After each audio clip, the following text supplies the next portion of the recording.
All right, guys, so welcome. Thank you for having me as a presenter yet again. I do thoroughly enjoy coming out here to you guys and kind of picking your brain, having you pick mine, talking about all the great new stuff that Microsoft is doing. And still, there are some of you who aren't completely on board with all the cool new things that we've got out there. So I'd like to start this off with a quick show of hands. How many of you guys out there are actually using Windows 8 in some way or form? Okay, that's a little bit more than last time. I'll take it. I'll take it. There are a lot of people I know who are still on, Windows 7, Windows Vista, and some people are still on Windows XP. Looking at you over there. Not necessarily a bad thing, but you got to take into account that if you're using an operating system that's 3, 6, 10 years old, then A, you're not going to have access to all the latest features that are designed to make your life easier, and B, especially since we're all here IT pros, security is a big issue. Like for Windows XP, for example, it's actually going to stop receiving regular support this time next year. Windows 7 without Service Pack 1 actually just stopped getting official updates as of yesterday. So there are a lot of really important things that, you might not want to put your computer or your files or your information at risk, especially just from not wanting to update to a new operating system. And I've heard from a lot of people that, it's one of those things where, okay, yeah, it's hard to learn and it's new, and if it ain't broke, don't fix it. Those are all really valid reasons. But I'm here to show you a couple of the ways that hopefully you can see that everything that we have on the table now can really be utilized by professionals like yourselves to enrich your workflow, make your life easier, and just be cooler to use. So for those of you who haven't met me, my name is Dylan. I'm a business development specialist at the Microsoft Store in South Park Mall. My main goal is to work with SMB, small, medium business, people like you guys, partners, things like that, to really help create a good kind of working in conjunction with one another. Because sometimes you guys need an additional resource beyond what you already have. And for those of you who haven't come to visit us in South Park, that's what we are. So we work very closely with individuals and businesses, and we can help you find all the ways you can incorporate all of our new stuff to make what you do better and, at the end of the day, more amazing. So with 2012, and you can't really see it on this kind of small screen, but 2012 was actually one of the biggest launch years in Microsoft history. There are probably about 35 to 40 different things I've listed here that we've launched. Things like the Surface, Internet Explorer 11, Xbox Smart Glass, some really amazing stuff, and then things like business professionals like you guys would use, like we've completely redone CRM. Windows Azure is now huge and only getting bigger and easier to use. Things like .NET frameworks, and what's really great, and what I'm highlighting here, is Office 365, which you guys have probably heard about, most of you guys are probably using, as well as each individual part of the new Office. And then I'm also going to kind of talk a lot about Windows 8 and the different benefits that it kind of brings to the table. So a lot of people look at Microsoft and they say, okay, this is a company that releases the same kind of operating system every 3 years, the same kind of new Office stuff every 3 years, and they don't really do a whole lot. But Microsoft actually has a really, really big eye to the future, and we do spend a lot on research and development for innovation. You can see here, among all the big technology companies around the world, Microsoft actually spends the most. This is a 2011 graph, for those of you who can't see, of what we've spent on research and development. And in 2011, that was $9.4 billion. So that's not money to just throw around. That's not just a figure that'll just say, oh, wow, that's a lot of money. That's actual dollars that are going towards making products, devices, and services that are going to help you guys be better at what you do. And there have been a lot of really cool things that have come out of Microsoft research that can really, really, really change the way you do things. And the biggest trends that we see in technology today are things like cloud computing, which for those of you who are unfamiliar with that is basically offloading stuff from one single device and putting it somewhere out there in digital space to make costs lower, to make automation easier, things like that. And big data is one of the huge things that's really coming to in the last year or so. And that's using all this information from the millions and millions of people worldwide connected to the internet and taking that data and analyzing trends and really seeing ways that you guys as individuals can do certain things more efficiently. Social computing is also one of the things that I'm really fond of because I grew up in the social era. You know, when I was 12 years old, I was on MySpace. When I was 15, I was on Facebook. When I turned 20, I went on LinkedIn. And there are a lot of you guys out there who use these venues to communicate, and how you can really see that it's new ways to reach potential customer bases.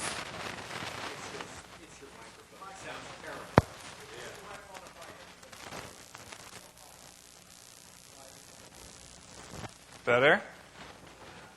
Sorry, guys.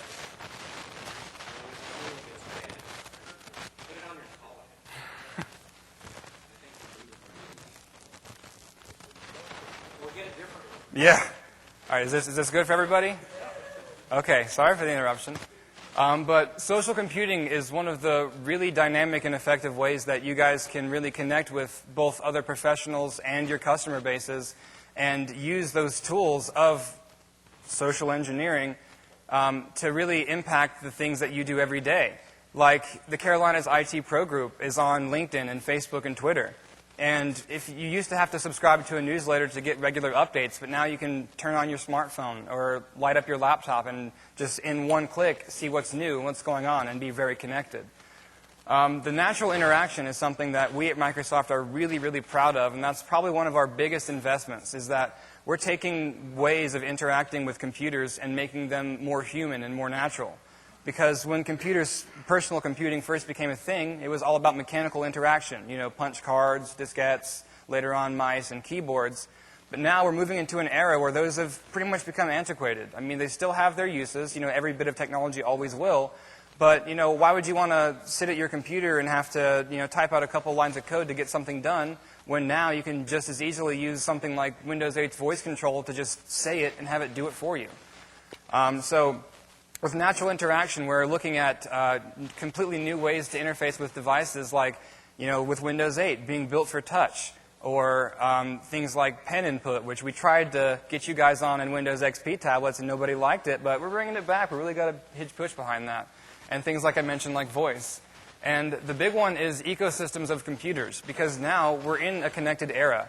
You know, I'm sure at least every one of you in here has maybe 2 or more devices, if not 3 or 4 or 5.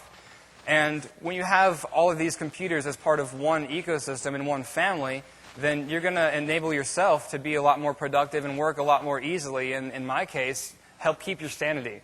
Because I can't tell you how difficult it was using a BlackBerry as a phone, having an Android-based tablet, and using Windows on my computer. I mean, there were some things I could do to get them to work together, but in the end, it was mostly jumping through hoops and, you know, saving myself a lot of headache. Now I have a Windows phone, I have a Windows tablet, I have a Windows computer, and everything I do moves seamlessly from device to device. I mean, I have, like I said, a Windows phone, and I've not once ever had to sync it to my computer manually. Everything that I do on my computer is instantly reflected on all of my other devices. And that's because Microsoft has really been forward-thinking and saying, okay, well, we see, you know, different manufacturers, different companies doing different things, but what we did with our latest slew of devices is everything is based on the same code base and the same kernel. So the same operating system that powers Windows on your desktops and laptops also powers Windows on my phone and Windows on my tablet. And because of that, you're really able to just use them interchangeably, because now whatever size device you have is your interface to your digital world, and there's no limitations anymore like there were in the past. The consumerization of IT is also a really big point for guys like you who work with, you know, the end users. Now you're having people bring devices to you and saying, okay, make this work. Or how do I use the stuff I already have in conjunction with what I want to do? It's been a huge explosion after the computer revolution of the 70s and 80s that now personal computers are everywhere. It's hard to find a household in America that doesn't have a laptop and a tablet or a desktop and a smartphone. So being able to use these devices together, again, is all about ease of use instead of having to jump through hoops and put yourself through a lot of headaches. Ubiquitous connectivity is also a really, really good point, because now everything that you have is connected to the internet. You know, 20 years ago, if you wanted to get information, you'd probably go to a library and look through slide reels, or if you were one of the people who had, Windows 3.1 at home, then you would just sit there and use your 12.5K or whatever it was dial-up connection and wait for 20 minutes for one page to load to type in a search inquiry. But now you have a smartphone where you can tap a button and in some cases even speak to it and say, I want information on this, and it'll present you with a wealth of information. And then machine learning is also something that's really cool. This is something we've actually implemented in Windows 8. And for those of you who haven't used it yet or aren't familiar with it, my Windows 8 machine at home actually kind of attunes itself to how I use it. So I set up voice control on it, and I read it a paragraph, and it kind of, okay, I get your diction, I understand the words you say. And the more that I talk, the better it understands what I say, and the better it learns what I want. So with a Windows 8 machine, once you use it for a good 2-3 months, then it can actually smartly arrange things in the order that you prefer without you having to tell it to do that. Or it'll recognize natural handwriting to the point where I don't have to go out and make everything in print because it knows, since I've used it so much, that my natural handwriting is what I want it to be. So there's a lot of really cool concepts that are really going to be, especially in the coming years, changing the way that you guys do things. So I've talked a little bit about broad range stuff. I'm going to narrow it down a little bit now and focus on a couple of the cool ways that Windows 8 and the Windows ecosystem is impacting your lives today. One of my favorite methods of talking about that is SkyDrive. How many of you guys use SkyDrive? It's a little bit more than Windows 8, so we're getting there. For those of you that don't, SkyDrive is a free service offered by Microsoft, and it gives you cloud storage. But on paper, it doesn't sound like a whole lot to it. Okay, I've got a networked drive. Amazing. I've had that for years. But what it actually does is a lot more incredible, because with SkyDrive, not only does it let you, save certain files to a cloud folder you can go into from anywhere and grab it, but it also synchronizes all of your individual tweaks, settings, and user preferences across devices. So now that I use Windows 8, I can log into any one of you guys in here's Windows 8 computer, and everything is going to look exactly the way that I have it set up at home. So that's something that's really cool, because never before have you been able to take, what I like to call a digital identity around with you. It's always been, okay, when I move from point A to point B, I'm going to have to manually get all my information from all my different sources just to have it here in one place. But now, with the power of Windows 8, it does that for you. It's all about, like I said, simplifying things and making your life easier. So if you invest in the Windows 8 ecosystem, then you're going to be rewarded for it by having, the headache taken out of what you do every day.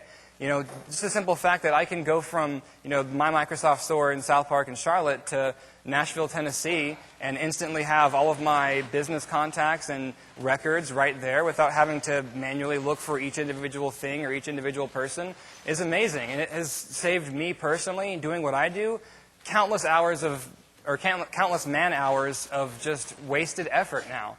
Because, let's be real. It's the 21st century, and computers are evolving at an alarmingly amazing rate. And some of us here are still doing things the way that we've been doing them for the last 10 years, or 15 years, or 20 years.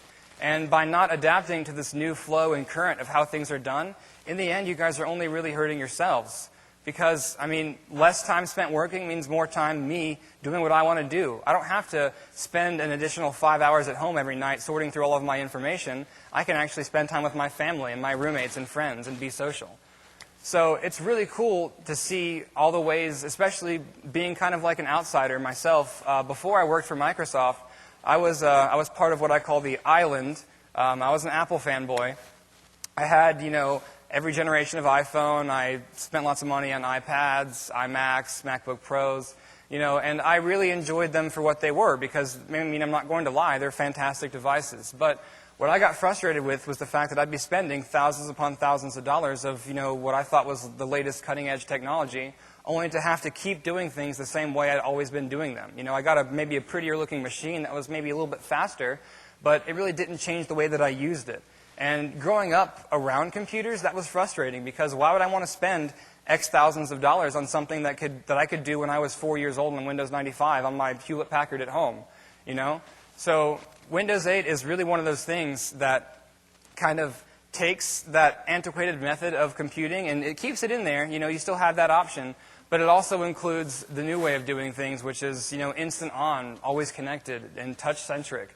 So a lot of you guys that haven't updated yet, the biggest complaint that I hear about people when talking about Windows 8 is, okay, well, I don't have a start menu. I don't have a desktop. I don't have tiles. Or I don't know what these tiles are. It's confusing to me. And, well, of course it is. Any new technology is going to be confusing. If we just re-release the same graphical user interface that we have for years and just made under-the-hood improvements, nobody would want it, because why would you spend money on something that's exactly the same? And it's kind of interesting looking at Windows 8 and looking at the market or the IT crowd today, because we're kind of in a transitionary period. Because right now, we've been moving away slowly, but definitely moving away from the traditional, okay, I've got a desktop and I've got a laptop that I carry around with me everywhere. And now people are working from their smartphones, while they're on vacation, or they're, not having to fly out everywhere, because I can very easily pull up Skype and have a Federation voice conference with everybody that I'm working with. So since we are in such a transitionary period today, Windows 8 is one of those things where it kind of lets you have a little bit of both while we get used to where the technology is going. Because, with Windows 8, you still have a regular desktop. You still have all the same, graphical elements that you guys have always been used to ever since Windows had a graphical user interface.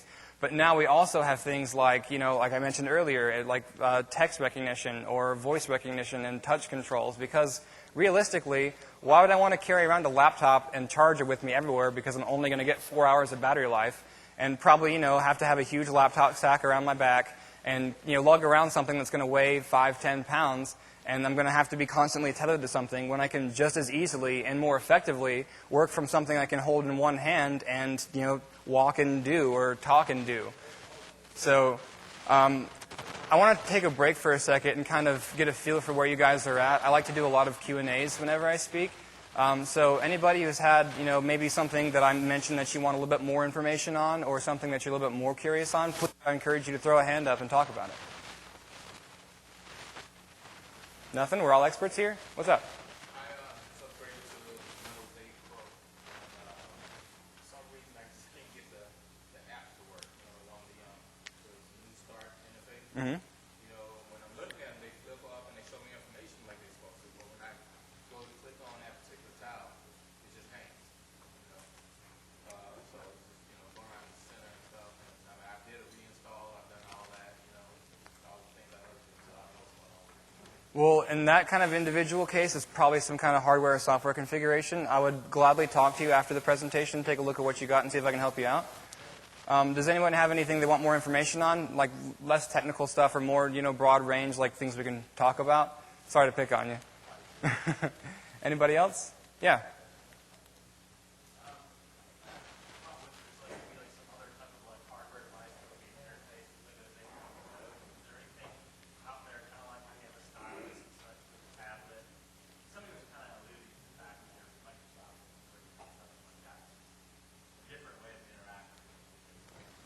Good question. And that kind of ties back into the natural interaction that I touched on briefly earlier. I'm not allowed to speculate on anything that hasn't already been released, of course, but something I will say is what I've seen a huge rise in popularity with is like USB-based touchscreen displays. Because, pen input is something that's kind of been around for a good 10, 15, 20 years, and, it's been evolved a lot since its inception. But now what I'm seeing a lot more of is, using natural interaction. You can plug in a USB touch monitor and do things with your fingers that you could do with a mouse and keyboard that would take you forever longer. And that's really due to the prevalence of, what you guys use every day. Because, we're seeing less and less sales of laptops and PCs and more sales of tablets and smartphones. And that's really how consumers are voting with their wallets. The technology they believe in is stuff that's easy to use, touch friendly, and lightweight. So there are a lot of things that have been built to support all of those new ways of interaction, and there's going to be continued improvement upon that, and lots of stuff coming in the future. Absolutely. Good question. Anybody else?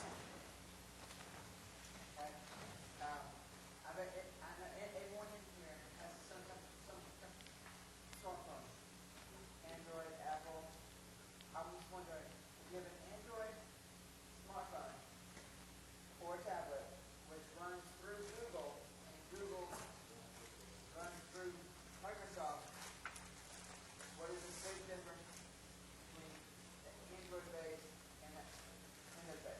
That's a great question. And that, again, ties a little bit back into the whole ecosystem thing we were talking about. The three major ecosystems that I see out there in the technology world today are, Windows-based stuff through Microsoft, the Google ecosystem, and the Apple ecosystem. And that's exactly one of those things where, in my earlier example I mentioned, I used to have an Android tablet. And it was fantastic for being a tablet, for an entertainment device, but it didn't really talk to my computer outside of, syncing media files or something like that. And that's really because with, different ecosystems, every manufacturer does things different ways. So, working in Google Docs is not going to be the same as working in Office. And the two things really aren't going to be compatible because they're different software built for different, customer bases. So, the big thing to take away from that is that with an ecosystem, no matter which one you choose, because I'm not here to say, hey guys, all you buy Windows 8, all you buy Windows phones, I would love that. But realistically, as IT pros, there's choice out there, and competition is what fosters innovation. So I love that Apple has amazing products and Google has amazing products. But the best thing that you can do as an individual is just go all in into one of those three categories. Because if you don't, then you're not going to be able to fully experience all the benefits that come from having everything work seamlessly together. But that was a great question. Thank you. Yes, sir. Again, can't speculate on things that haven't been publicly announced or released yet. I would love to talk about that, and I'm really excited about a lot of the changes that are coming, but unfortunately I'm not allowed to comment on it.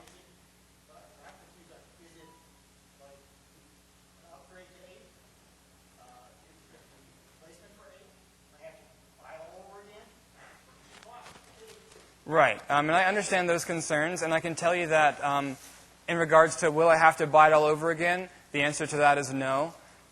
Blue is a code name for just a generic group of updates that are being designed to make everything work better together. It already does, but Blue is just taking that to the next level, and that's really all I can say on that matter. I really can't comment on that.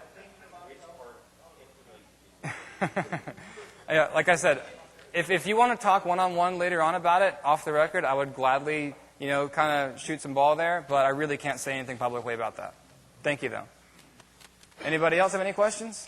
Yes, sir. Can you comment on how developers are using building apps for not only the Windows Phone, tablets, PCs, and Xbox? How is that process going in terms of the number of apps, and how well are the developers doing? Are they earning competition? That is actually a fantastic question. I'm glad you brought that point up. And for those of you who are unfamiliar with the things he was talking about, kind of following along the lines of the consumerization of IT, appification of traditional software is one of the biggest trends that we're seeing going forward when it comes to traditional computing. Because now, yes, you can purchase software that'll run programs that'll do certain things, or you can just as easily download a bite-sized application with a specific purpose that'll do that specific task very well. So in the Windows ecosystem, we have a Windows Store that operates on the computers, desktops, laptops, and tablets, as well as a Windows Phone Store for the Windows phones, and then an Xbox App Store for Xbox apps. Those applications can be developed using any of the modern programming languages. So if you do, C, C#, C++, .NET, JavaScript, HTML5, those kind of things that you already know and some of you use, can be used to develop for new applications for the new Microsoft ecosystem. And we've actually had a lot of developers that are doing really great things with that because, we're taking kind of that same code base that people are used to and giving them kind of a new play area to test it out in. So with apps in Windows, they're actually, in terms of a number that to be thrown out there, there's it's approaching, I believe, 80 to 90,000 that are available for Windows 8 in the Windows Store. The Windows Phone is approaching 200,000, and the Xbox is still in its infancy, but it's got several hundred applications. And those are actually being utilized in interesting ways because now, I don't have to go out and purchase Adobe Photoshop because I can download an app on my computer that lets me do the same kind of editing that I would normally have to pay money for. And that's one of the big benefits of this appification process is that we're seeing cost on the consumer end coming down a lot. Because traditional software was going to be made by one company that would have an exclusive license and you would buy a license to the software and then use it. Whereas now we're seeing, millions of jobs have been created from this new category, and people, from one-man teams all the way up to, large-scale organizations now are developing these applications to do different things. And since they're more specialized in smaller sizes, the complete cost for them has come down a large amount. And that's why most of the applications you get for any modern smart device are going to be free or, $1. So it's been really cool to see, and thank you for bringing that up. Does the app, they write it once, it goes to all apps, the Xbox, phone, PC, Well, all of the Microsoft devices that are out there now are actually based on the same kernel, the Windows RT, or not Windows RT, Windows NT kernel, as well as the application-style things from a program side. Right now, the code is about 80% shared across the entire platform. But that's something that we're definitely actively developing to be where we can be a write once, run everywhere kind of community. And that's going to be something that I personally am excited to see, because fragmentation is one of the biggest problems that plagues modern computing today. Whereas, okay, well, I have a Google device and I have a Google app, but I can't get it to work on my other device or my other tablet or whatever. But now we're actually moving towards something where you can actually have one program that can run either on phone, on tablet, or on PC, or on Xbox. So that's something that's not there yet, definitely not for anybody in the market, but Microsoft actually is pretty far ahead of its competition in terms of bringing that all under one umbrella. Fantastic talking point, though. I thank you a lot for that one. Anybody else out there have anything they want to throw in? Yes? I know it's still under wraps, but do you have any indication about the date that the XP replacement will be released? XP replacement? Yeah. I'm not sure I understand what you mean by that. Microsoft's supposed to be working on something to migrate from XP. We're working closely with businesses that are still on XP to migrate them to more modern platforms like Windows 8 or, in some cases, 7 for different applications. Even though 80% of the boxes out there can't go to Windows 8, they'll run XP. Yeah. But on board graphics, they will not work. Yeah, and that's something of a challenge that we have seen with people that have a lot invested in hardware that don't want to have to do complete replacements. But actually, since you brought it up, there is an incentive in place for small businesses, large businesses, or individual organizations that do have older hardware that isn't capable of running newer software. Microsoft has begun to provide an incentive for them in terms of discounts on hardware and software to make it easier to make that transition for an upgrade. Because unfortunately, the reality of the computer world is that if the hardware doesn't support it, there really isn't a way to make it support it. But we are working on ways to make that transition a little bit easier because, like you mentioned, it's really difficult when a lot of people have so much money invested in one thing just to tell them, 5 or 10 years later, oh, well, this thing doesn't work anymore, you need this thing. So with Windows 8 actually going forward, it's been built in such a way that those kind of problems aren't really ones you're going to see as frequently as you have in the past because, with things like Windows XP, that was really still when computer operating systems and computer hardware were in their main evolutionary stages. But now we've really gotten to a point as a society that our technology is pretty consistent.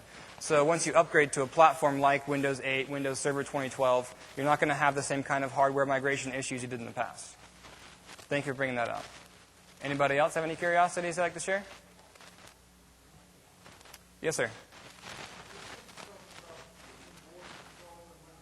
Yeah.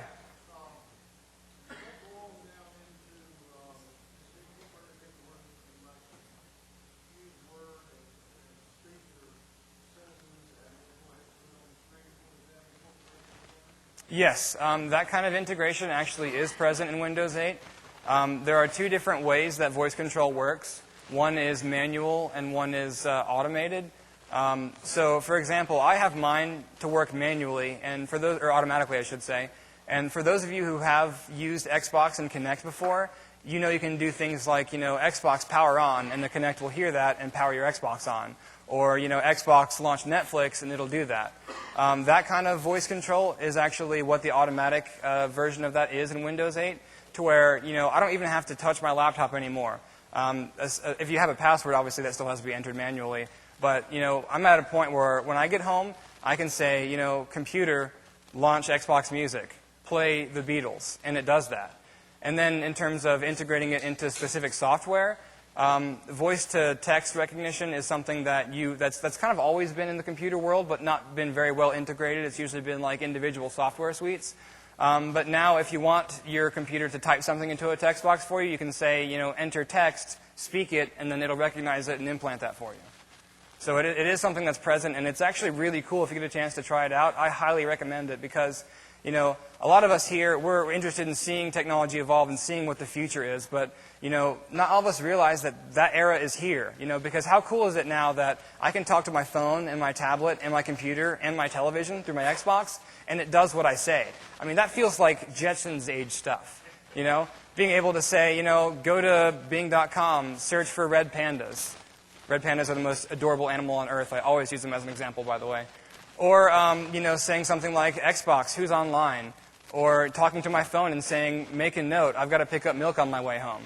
So it's been something that's been very, very, very deeply integrated in all of Microsoft's platforms now. And it's something that, once you guys embrace it, you're going to wonder why you never did in the first place. Because why would you want to have to do something manually when you can do it naturally? But a great question.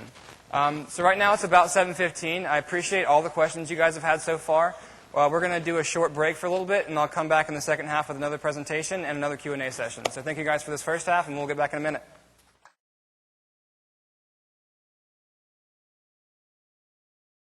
All right, well, I hope everybody enjoyed their little conversation and food break. We're going to get back into it here.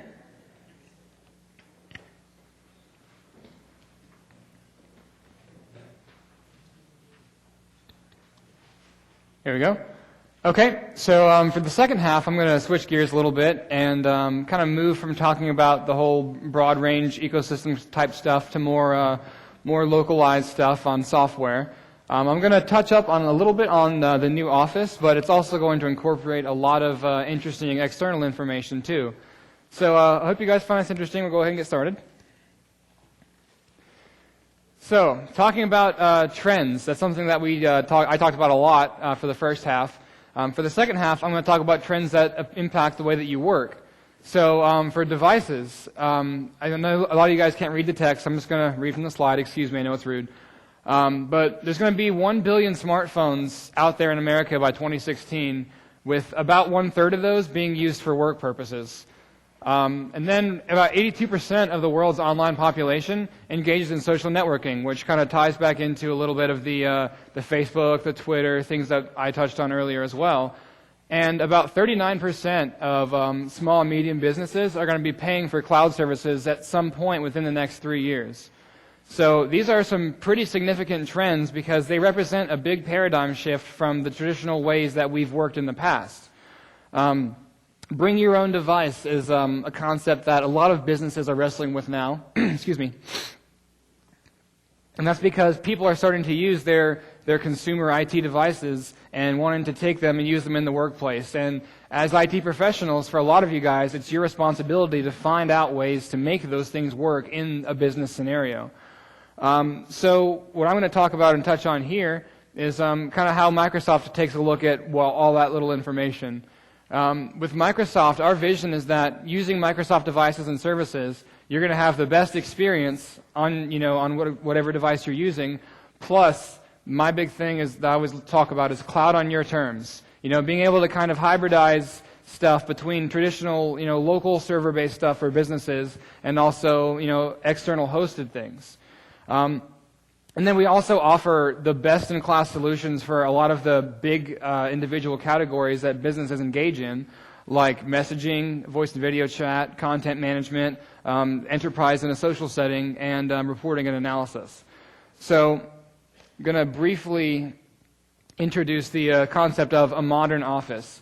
And this is something that really represents a dynamic change in the way that we're looking at things on the Microsoft side of things, and also to help you guys put the tools in your hands to take all those trends that we just talked about and kind of implement them in your traditional workflow. So with devices, utilizing the new Office suites, you get a really, really fast and fluid experience no matter what kind of input you want to use. So like we mentioned earlier, you can very easily and effortlessly switch between conventional input like a mouse and a keyboard and then natural input like touch, voice, and pen control. And a lot of what we've done to make that possible is that with the new set of Office applications, they've actually been touch optimized for touchscreen devices. So I see some of you out there have Microsoft Surface tablets. Those have, Office pre-installed on them. And a lot of you have noticed, the big difference between that version of Office and something you'd find on a desktop is that, things are really more spaced out, so they're easier targets for your fingers. And it also works really well with, swiping gestures and, natural commands that you can execute with just a touch, as opposed to having to learn and memorize keyboard combos or, drop-down menus with your mouse. And what's cool about it is that it's actually something that's being supported cross-platform. So no matter what, if you're on, Apple's iOS or Google's Android or Microsoft's own Windows operating systems, you're actually, no matter where you are, going to have at least one way to interact with the new Office and how it works. Like, how many of you guys have heard of or use OneNote? Okay, fair amount of you. It's a really excellent note-taking program, really easy to use, and the best organizational thing I've ever found in my entire life. And what's nice about that is it's available everywhere. So it doesn't matter if you have an iPhone and an Android tablet and a Windows PC, you can get OneNote for all of those things. And no matter what you do on every one of those devices, it's all going to sync back to the same place. So you're going to have the same information at your fingertips no matter where you go to implement it. So that's one of the cool ways that Microsoft is kind of taking a step to differentiate ourselves from our competitors, because, if you're using Android software, then if you don't have a compatible web browser, then you can't use it. Or, Apple has always been, holding the reins really tight on, keeping everything within their own ecosystem, and they don't really play nice with others. But Microsoft is saying, okay, well, we realize that not everybody is going to buy from one company, so we're providing you with the options no matter where you go to be able to use them. And then talking about the cloud, one of my favorite things about the new Office is something we call Office on Demand. And if you're a subscriber of Office 365, and many of you guys may not know about this, but with an Office 365 subscription, you can actually stream a full-featured version of any of the Office applications to any computer that you're on. All it requires is an internet connection. So, if you're out and about in somebody else's office and you get an email from your boss that says, hey, here's a spreadsheet, need you to touch it up before I send it off, you have 10 minutes to do it. Well, okay, you're more than 10 minutes away from your office, what are you going to do? With Office in the cloud, you can say, okay, I'll go to office.com/myaccount, and then I'll click Excel, and then instantly you're going to be able to use a fully featured copy of Excel. It's going to have all of your information already in there for you.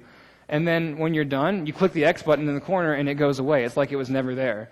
So now your Office is going to follow you around just like all of your other content and services do. So it's going to be a more effortless transition from device to device. And then also in the cloud is our new app development model that's cloud-based. So for organizations, let's say, for example, if you have people within your organization using Windows 8 or using Windows phones, then you can actually create and deploy localized applications that only people from your organization can see and use. So if you're in the field of project management, then you can create a specialized app for just your company that's going to have all of the information that your field guys are going to need to use right in there, and then with one button send it off to everybody. That's something that hasn't really before been possible because of fragmentation, what we talked about in the last presentation. But now with Microsoft working to really tightly integrate everything that's under our umbrella, you're not going to have that problem anymore. You can just literally have everything work the same at the touch of a button.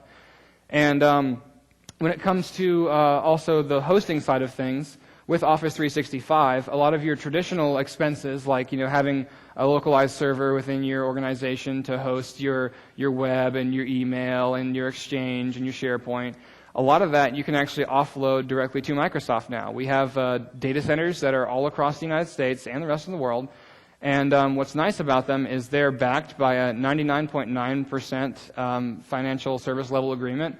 And they're geo-redundant in terms of data recognition. So let's say, for example, taking those complex words that probably mean nothing to more than half of you, a real-world scenario. If you're an Office 365 subscriber and all of your stuff is hosted on a Microsoft server and none of it's on a local server in your business anymore because it's cheaper to go our route and do that, and let's say, it's on you're based in California and, California is unfortunately very prone to earthquakes, something were to happen and that data center were to go down, then A, we're going to pay you back for any of that happening, and B, your data is actually kept on multiple locations simultaneously.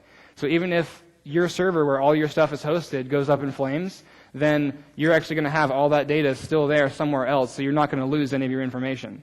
And that really differs from doing something on premises, because if you're doing locally hosted stuff and you have a power surge and your entire server machine goes down, then what's going to happen? You're screwed. But you don't have to have that with Microsoft, because we have, we're a very big corporation, and we have the extensive reach to be able to say, okay, you can put your trust in us, because no matter what happens, we got your back. And then social is one of the things that we've integrated into the new Office, and that's actually a really cool way of looking at things now, because if you do a business subscription of Office 365, you guys are going to have a centralized news feed. So that's going to incorporate things like Link, which most of you are familiar with, and also a company called Yammer that Microsoft acquired back in 2011.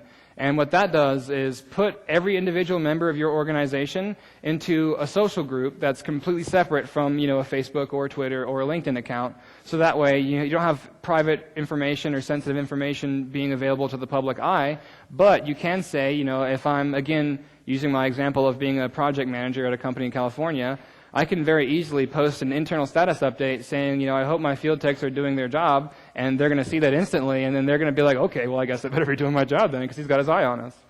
Or things like being able to take Office applications and your content that you create within Office and integrating that back into the social aspect of it. So, if I am done with my presentation today and I take this PowerPoint, and one of you guys walks up to me and says, hey, that's got some really nice information in there, I'd like to have that. Then with the new Office, there's a share button that's kind of back there in the behind the curtain view, if you guys are familiar with that in Office 2010 or used it in 13 yet. And I can tap share, and then I can instantly email it to you. Or what's nice about PowerPoint is the ability to do online presentations. So, if you have, a couple friends who couldn't make it tonight, and you're like, Dylan, is there any way that I can get this PowerPoint to show to them? I can say, well, you don't need to. I can do an online presentation right from here. They can log onto their computers and see exactly what I'm doing in real time. So they can see all of my annotations, they can hear my speech, and do all that same kind of stuff that normally would require, again, physical collaboration. But now with the power of the modern internet and a modern Office, you can collaborate from anywhere. And then control, from an enterprise standpoint, is probably one of the most important things when talking about data. Data retention is, again, something that I mentioned earlier, that, there's a lot of federal what's the word I'm looking for? Regulatory things, federal regulations that require things like intercompany communications to be retained for a certain amount of years, and in the event of somebody needing to be audited, if you need to do that, again, comparing it to being on premises, you're probably going to have to pay somebody else for your data retention. And again, that's an extra fee you can eliminate, because with the new Office, that's something that we do automatically by default. We comply with all federal and regulatory regulations, being redundant there. With that compliance, you have that kind of peace of mind to know that if you are, for whatever reason, audited, then they're going to have access to everything they need without you having to do anything special. And then deployment for the Office applications has now been completely simplified, because with the new Office 365, your organization is going to have a central hub that you can go to, the same thing that's going to integrate those social feeds, and they'll be able to say, okay, well, here's the license of Office that my organization has, here's the software I can download from it, one button, and it's there. And then being able to manage the experience of Office across your organization has also been really, really, really redone in such an easy and simplified way that now you don't have to know a whole lot about server management or the back-end stuff, because you have that, again, that one central hub, and then the administrator has a separate side of it where they can look at the health of Office across their organization. So if you have Jimmy from accounting who hasn't been able to get his work done for 4 days because he's getting some kind of error, some kind of crash that he doesn't know what to do about in Excel, you can use your Office Health Management tools and say, okay, well, that crash is being caused by this add-in or this macro that he's got. I can edit it from here, send it off, and he's good to go. So in terms of reliability and also compatibility, that's one thing that, again, it's a thing of the past. You don't have to burden yourself with that kind of worry and lose that productivity because, we got your back. So focusing a little bit more on devices. I'm going to give you guys a little bit of an example here. This is what I was talking about when I said a more touch-friendly interface. This is Outlook 2013. And you mean it's got a lot of the same, concepts of Outlook 2010 and 2007. So, if you've used an Office application before, you're gonna know your way around. Everything's just been moved around a little bit to kind of be more fluid and more modern and better organized.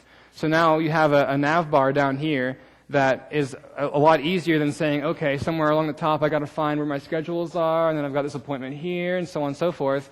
Whereas in Office 13 now you can just say, okay, I've got my tasks right there, and there's a list of everything I need to do. Or the fact that the ribbon at the top is now not always there, which is a complaint I heard a lot about in Office 2010. It's wasting valuable real estate. I want to see more of my emails or more of my inbox or more of my content. Now it's minimized by default, but then you can just tap it or click it, and then it comes up and looks exactly like it did, just rearranged a little bit. And then the touch mode over there is talking about how the spacing is a little bit different. So instead of having really small targets that are, obviously only made for a mouse, you have ones that can very easily be interacted with via touch, naturally, or mechanically via mouse.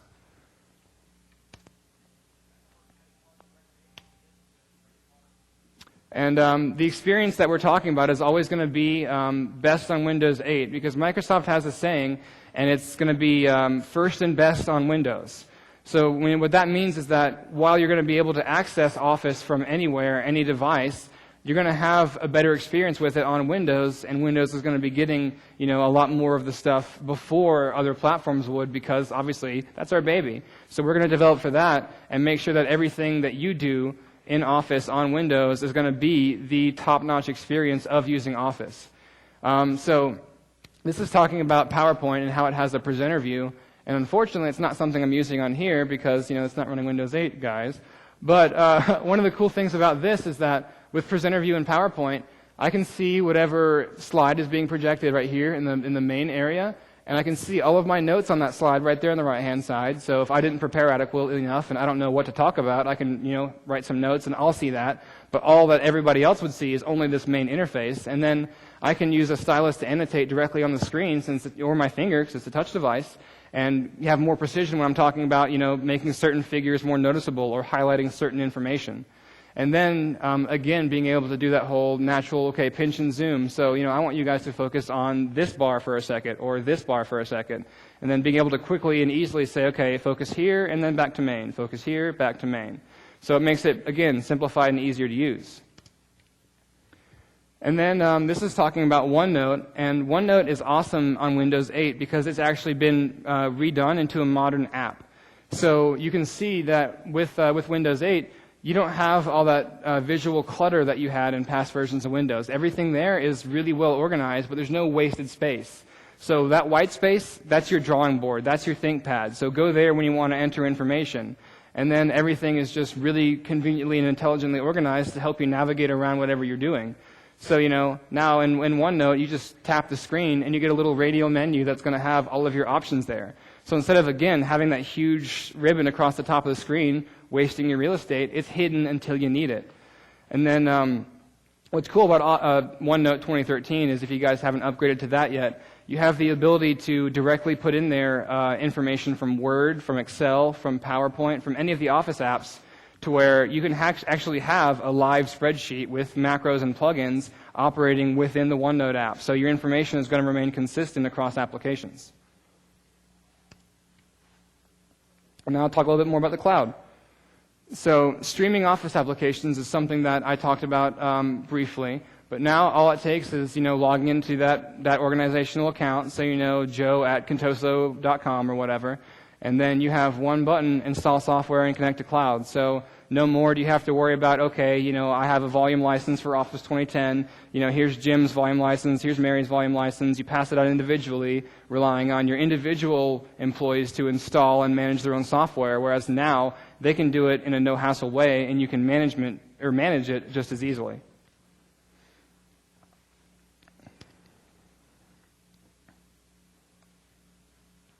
And then the concept of a roaming office. So like I was talking about earlier with Windows 8, how all of your information, all of your settings, all those individual customizations are going to follow you around kind of like a persistent digital identity. You have that same thing with Office too. The new thing with Office 13 is that in the top right-hand corner there's a sign-in box. And when you're signed in, it's going to display your name, your email address, and a picture of you. And when you have that there, then you know that no matter what you do on that device, that it's going to automatically be available everywhere instantaneously. So that's really cool, because if I was on Dave's Surface Pro, like I was last week for the presentation, and I made some new information or edited some slides in a PowerPoint that I'd be using today, then if I click Save, it's not going to save to Dave's computer. It's going to save to my SkyDrive, and it's going to be available for me to review later on my phone, on my PC, or on my tablet.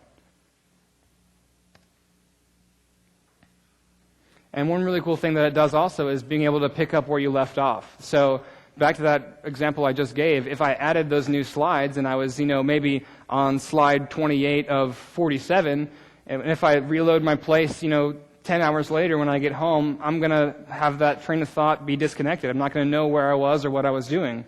But Office 2013 is going to remember that for me. It's going to say, hey, welcome back. Do you want to resume where you left off? And with one click, you're going to be right back into what you were doing. So you don't have that disconnect or that loss of productivity or workflow.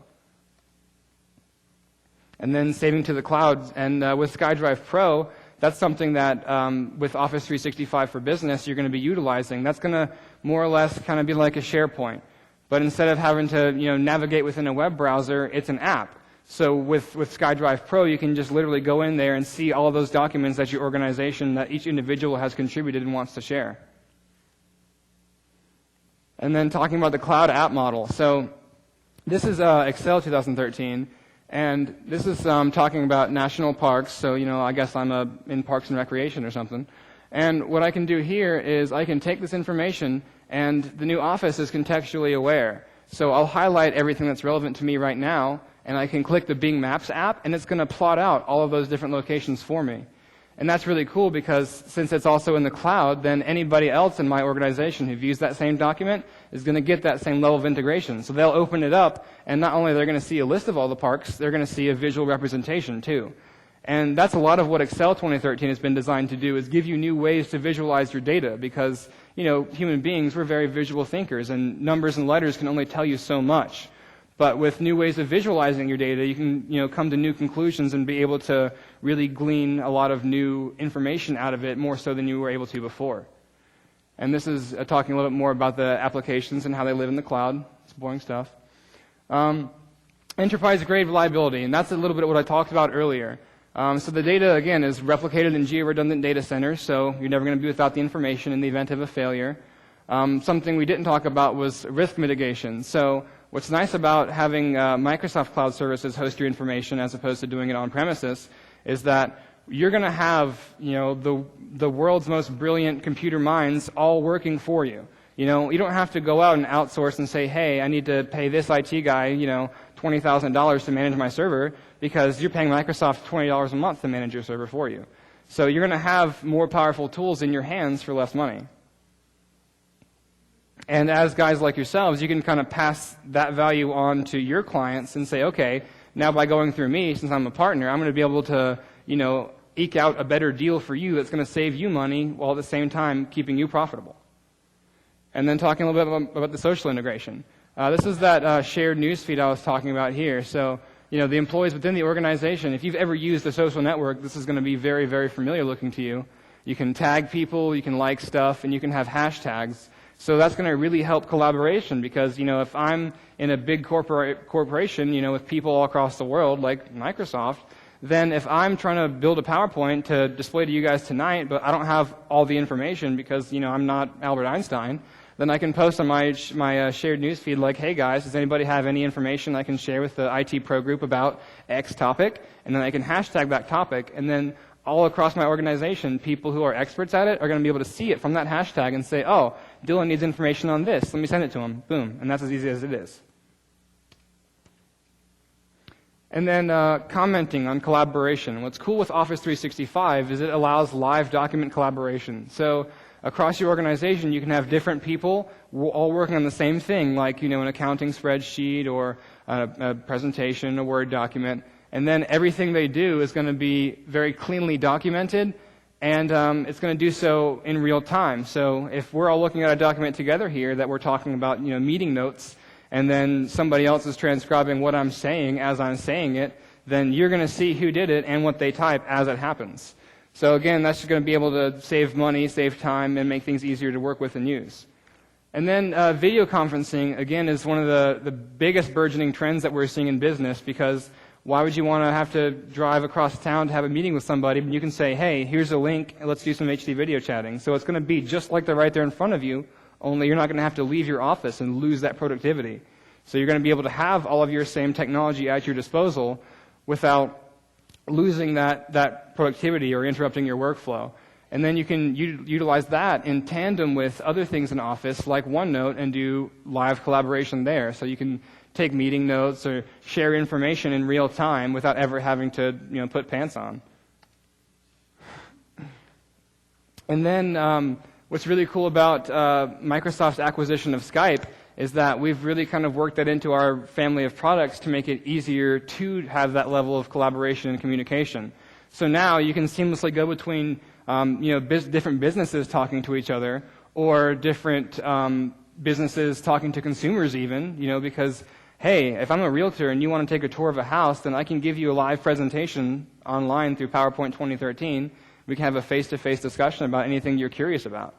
Or then taking that and rolling Skype in there, the consumer side of things, being able to go seamlessly from having a meeting with your coworkers about what you're going to do in the next big project to calling grandma who's 4 states away and being able to really keep in touch. My personal example of that is that I have an aunt, an uncle, and 3 cousins who used to live 20 minutes away from me, and every Sunday we would meet up for breakfast at Johnny K's in Indian Trail and catch up on it. Great place if you've never been there. It's awesome.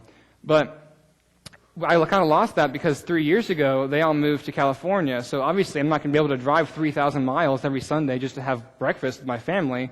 But now they have an Xbox with Kinect in their living room, and I have a tablet, and we can Skype, and I can still have that same level of connection with my family members and keep those important relationships going without having to work around it or spend thousands and thousands of dollars on it.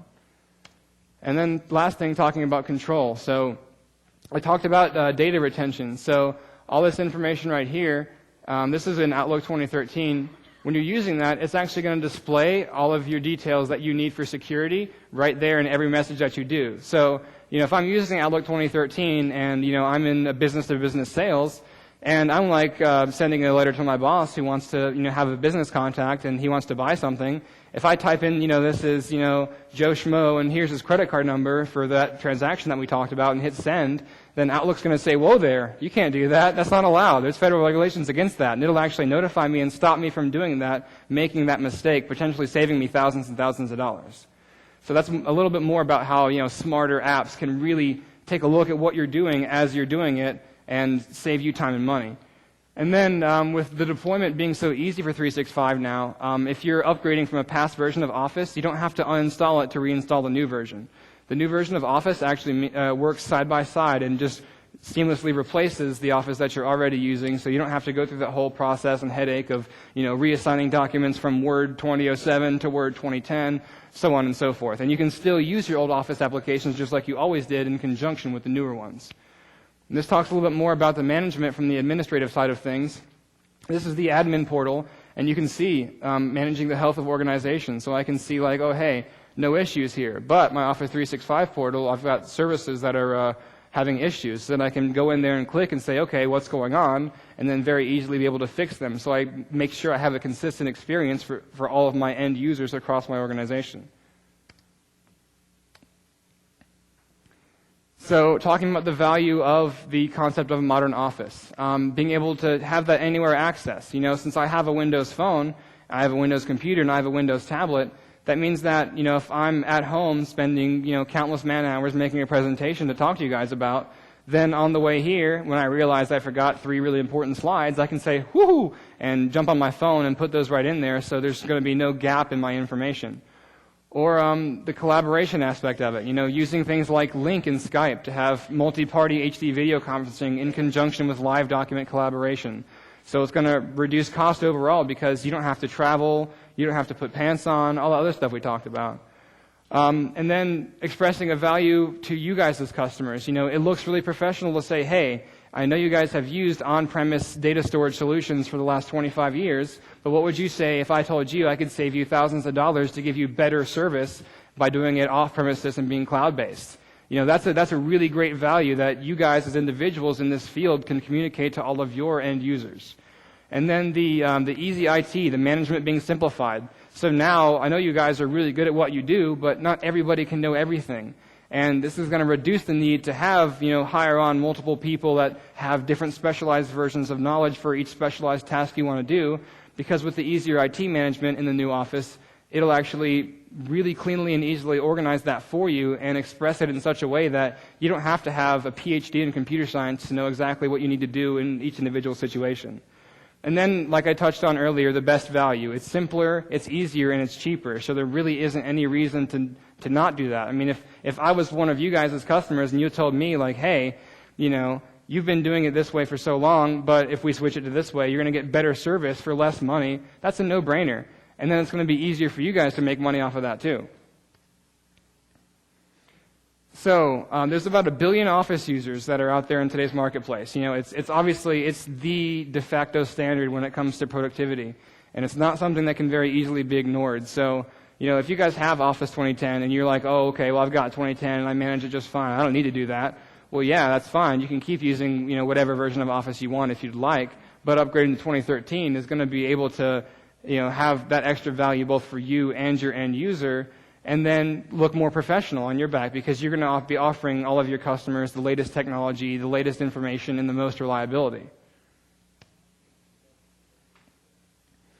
So there's a free trial of Office 365 you can get on the Office website. Try it out, see how it works for you or your organization. And then there's different plans you can get based on size of organization, implementation that you desire. And then you can finally evaluate it and say, okay, I want to migrate, make the transition, and then in 2 easy steps, be good to go. So that's the end of that presentation. Does anybody have any questions about what I went over so far? Yes?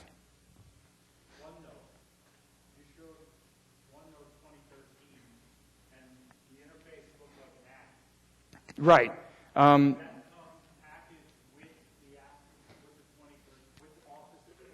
That's actually separate from Office. That actually ties more back into the fact that we offer certain Office services cross-platform. So the app version of that is actually a completely separate version of OneNote that's available for free in the Windows Store for Windows 8 and Windows RT devices. So that's going to give you access to the same information and have the same options that you would have in a normal copy of OneNote 2013, just in a more specialized and lightweight format. And that really kind of embodies that trend I was talking about in the last presentation about how traditional programs and software are more and more being specialized and appified to be easier to use. And that is a prime example of it. Yeah, and it's free too, so check it out. Yes, sir. Mm-hmm.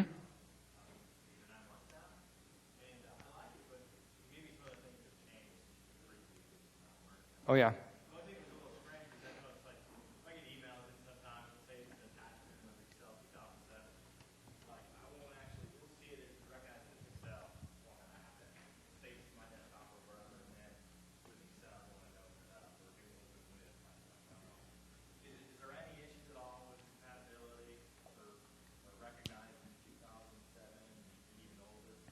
There's not, and that's probably a side effect of you having that alongside an older Office copy on your computer, because it was probably opening by default in the older copy.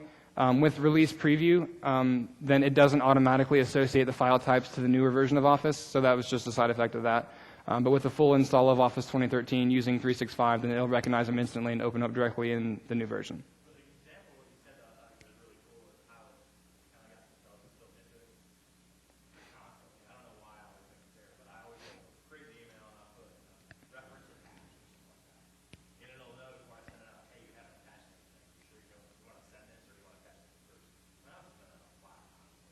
Yeah, exactly.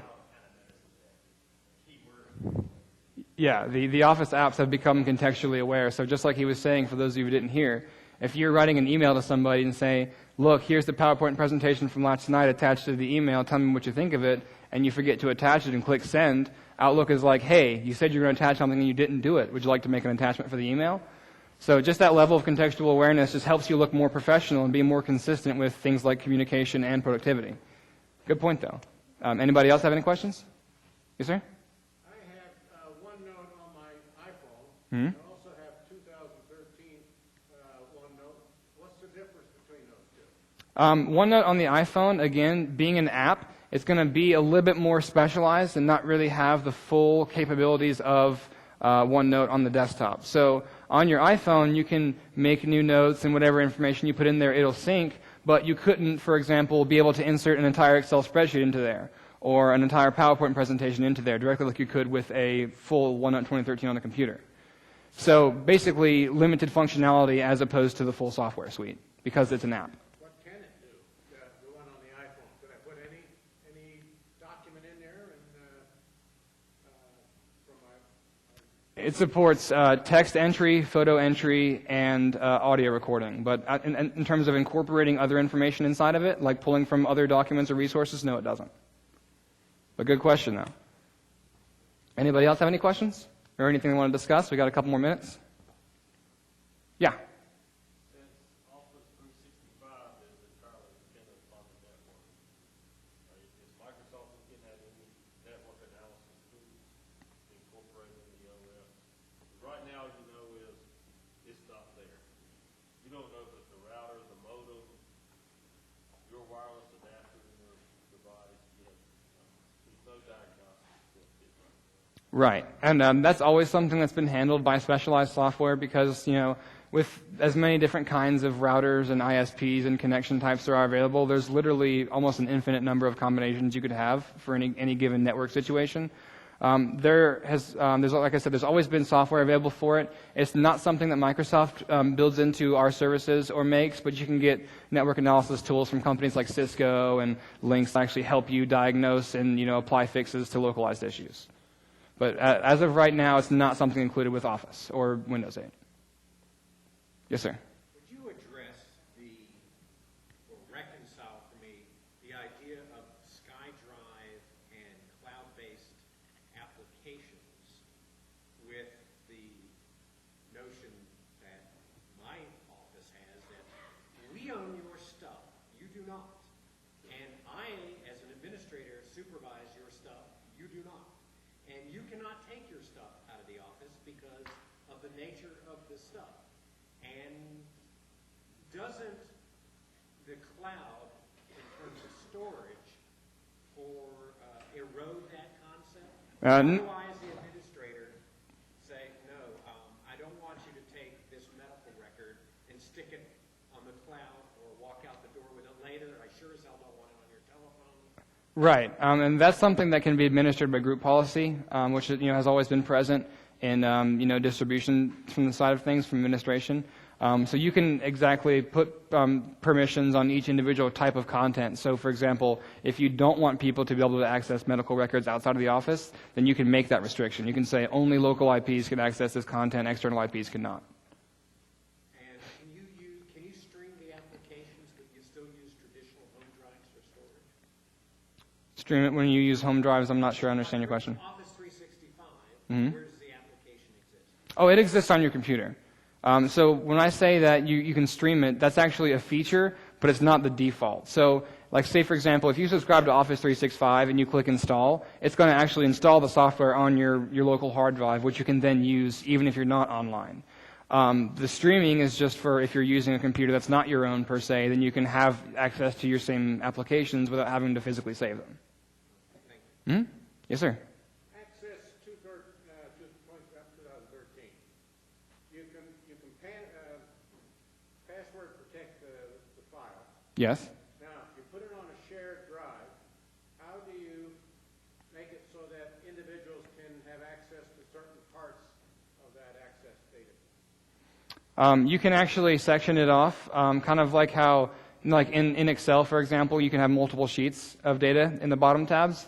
You can compartmentalize your data in Access and say, okay, password protect maybe each section individually with a different password, and then delegate access to each one on a individual per user basis. So as opposed to saying, okay, here's one password protecting this file, and then if you know that password, you get every information that's in there. You can split the information up and say that, okay, you can have access to this section of the database, but not these two sections. When you say sections, that's the table that's in there? You password a particular table? Well, no, I was actually just making a reference to, like, say, for example, In your average database, you have customers. You can have, name, address, telephone number, so on and so forth. You can say, okay, well, I'm going to have separate databases for each one of these contained within one file, and then delegate access on that as you need. Within one file, within one database, because there only is one database. Right, yeah. Right. I think I'm missing something here. Okay, we can talk offline about it in a minute. Anybody else? Yes, sir? Windows 8 Enterprise, using the Windows to go, does that end up running for a while? Or what is really that supposed to be used for? That's really used to have like instant access to all of your file settings and applications wherever you go. So the part about Windows 8 where I mentioned earlier where it'll sync all that kind of stuff in the background for you, it'll do that, but it won't automatically have your information available unless you actually initiate it. Whereas Windows to Go literally takes the entire contents of your hard drive and puts it on something portable so that you can have access to all the information on demand in all those individual settings and configurations and so on and so forth. Still kind of confused. Are you telling specifically, like on your thumb drive? So I guess when you're actually creating a Windows to Go profile on a USB drive, you're then telling it to what file you want to have placed on the access to. I mean, obviously, I don't want to copy over my whole hard drive. Exactly, right. So yeah, you can pick and choose exactly which information syncs over to it, and that way it's just kind of like, you think of it almost like a SkyDrive, except you don't have to manually do anything to it. SkyDrive is always available and your files will always be there, but if you want to have them stored locally, you have to download them. Whereas with Windows to Go, you can have everything locally available instantly. But it doesn't, now if I go to another computer and pull up my profile, it doesn't leave any remnant whatsoever. No, everything is self-contained, so it doesn't actually do any software installation or anything to the host. But great question, though. I got time for one more question. Anybody else? 365, what happens when the internet goes down? And for which? Like what happens in what situation? Well, if you got a document up and running and the internet drops out. And you want to like make sure it syncs to everybody or something like that? Well, I mean, I've got 365 with one of the accounts I work with. Mm-hmm. If I don't have internet, I don't have email, I can't pull my documents up with that. Right. So with 365, if internet goes out, basically if you're working on a document already, then you're going to be able to save it locally, and then as soon as connection is restored, it'll automatically update.